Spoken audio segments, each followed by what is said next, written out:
গেল বছরের জুনে আটলান্টিকের তলদেশে টাইটানিকের ধ্বংসাবশেষ দেখতে গিয়ে বিধ্বস্ত হয় টাইটান নামের পর্যটকবাহী একটি সাবমার্সিবল। প্রাণ হারান ডুবোযানটির 2 ক্রু সহ ব্রিটিশ ধনকুবের হামিশ হার্ডিং, পাকিস্তানি ব্যবসায়ী শাহজাদা দাউদ ও তার ছেলে সুলেমান। বিশ্বকে নাড়া দেওয়া ওই দুর্ঘটনার পর এখন পর্যন্ত টাইটানিক দেখতে পরিচালিত হয়নি আর কোনো অভিযান।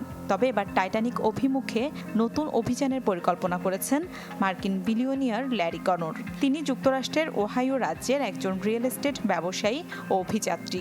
মার্কিন সংবাদ মাধ্যমগুলোতে প্রকাশিত খবরে জানানো হয়, গভীর সমুদ্রে পর্যটন শিল্পকে নিরাপদ প্রমাণ করতেই এ অভিযানে যেতে চান ল্যারি। তবে অভিযানের দিন তারিখ সম্পর্কে এখনও নির্দিষ্ট করে কিছু জানানো হয়নি।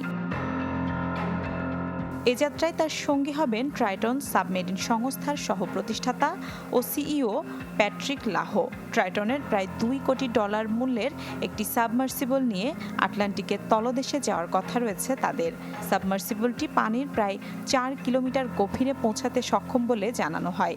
এরই মধ্যে এই অভিযান বেশ আলোচনা সমালোচনার জন্ম দিয়েছে। মিলা খন্দকার, চ্যানেল 24।